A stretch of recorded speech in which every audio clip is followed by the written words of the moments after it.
Hello， 大家好，我是亚当。1个月没更新了，不知道大家有没有想我？反正我是挺想大家的。那今天复出后的第1期视频，来跟大家一起聊聊这双鞋预帅 Ultra Low。在配置方面，它跟高帮的预帅 Ultra 最大的区别就在于鞋面。除了鞋帮高度的下降之外，在高帮身上被诟病最多的鞋面密度也有着针对性的加强。而除了鞋面之外，它跟高帮几乎没有任何区别。全掌的 GCU 外底、中底的全掌泵、碳核心，高帮有的它都有。而因为鞋面密度的提升，它在重量方面跟高帮相比并没有明显的变化。单只42码的重量在360克左右，跟同尺码的高帮几乎相同。所以这双低帮版本的预帅 Ultra 其实它就是一双砍掉了鞋帮的高帮预帅 Ultra。仅此而已，在实战方面其实并没有什么特别明显的差异。如果你穿过预帅 Ultra， 那这双 Ultra Low 的实战体验你也能了解个90%甚至更多。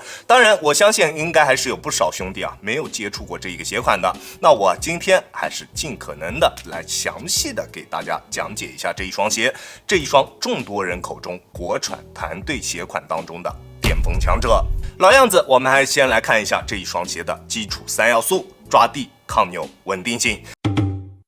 GCU 外底，相信大家应该都已经不陌生了。最近大部分中高端的李宁鞋款上面都有使用，大家也都知道了它在抓地方面的表现。只要有它在，抓地就不会拉胯。在干净的场地上，基本上就是指哪打哪，不会有丝毫的犹豫。当然，大家也不要去过度神化 GCU 在抓地方面的功效，什么不怕灰不怕水这些都是纯属造谣。不管是灰尘还是水，对于它在抓地方面的影响都还是比较大的。希望大家不信谣不传谣，好吧？不要过度去相信广告，也要尽可能的做到去区分哪一些是广告，什么才是真正的测评，好吧？至于它耐不耐磨，它的橡胶硬度并不是特别高，在硬度计的测试下，读数在65左右。而且由于它的纹路确实非常浅，如果你想用它来进行外场的实战，我觉得多少还是有一些吃力的。再加上它不算低的价格，我还是更加推荐大家只在室内的木地板上面使用，好吧？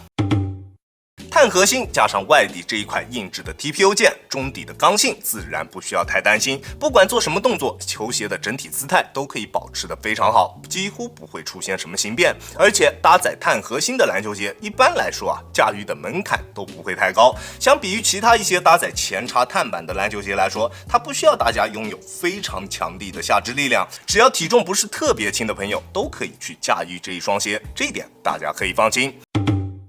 至于它的稳定性，预帅 Ultra Low 的表现也同样十分出色。宽大的大底，较低的中底重心，中底的缓震材料在外侧也做了全方位的加固，穿在脚上感觉非常的安心，非常踏实，完全不会有不稳的感觉。OK， 预帅 Ultra Low 在篮球鞋的基础3要素方面表现完全没有问题，甚至可以说是非常优秀的，非常顶级的。这就决定了这一双鞋的性能下限一定不会低，穿它去打一些高强度的比赛也绝对没有任何问题。那接下来我们就来看看它在风格化上面的处理做得怎么样，看看它的性能上限能够达到怎么样的一个水平。首先就是它的包裹锁定，这一点也是在高帮身上最令我不满意的一个地方。那在这一双低帮版本身上是否会有好转呢？我的答案是并没有，但是有一个好消息就是起码它在锁定方面并没有出现下降，跟高帮可以说没有任何的区别。它的鞋楦依旧是一个略微有一些偏窄的鞋楦，会更加适合正常脚型以及窄脚的朋友去进行选择。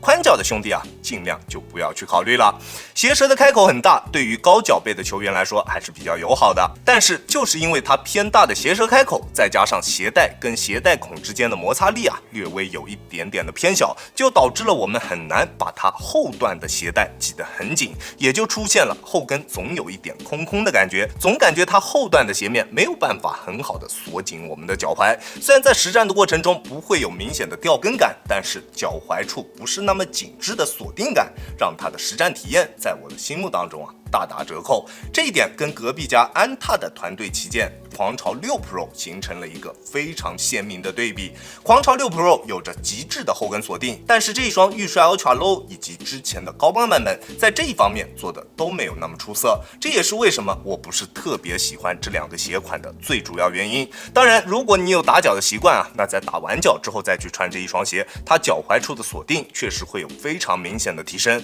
但是我相信应该大部分的兄弟们都没有这样的习惯。你有打脚的习惯吗？除了后跟锁定稍微差了那么点意思之外，在其他部位的锁定都没有什么问题。在大幅度变向或者是侧向蹬地的时候，双脚在鞋内不会出现明显的位移，在急停的时候也不会出现顶脚趾的情况。而且在鞋面的强度提升了之后，它在侧向支撑方面相比较于高帮版本来说，必然会更加的出色。当然，高帮版本的预帅 Ultra 在侧向支撑方面本来就没有什么问题，所以各大博主狂吹的鞋面加强，其实对于这一双鞋的实战体验来说，并不会有什么实质性的改变。而它的中底依旧是这整一双鞋身上最亮眼的一个地方，缓震出色，反应性优秀，滚动感也特别棒，而且它还有着非常拔群的场地感。不管是跑动还是蓄力起跳的时候，它的中底过渡也都非常的丝滑。对于它的中底啊，我真的找不出什么特别明显的缺陷。这一点在之前的高帮版本测试当中我就已经说过了，它有着非常顶级的中底表现，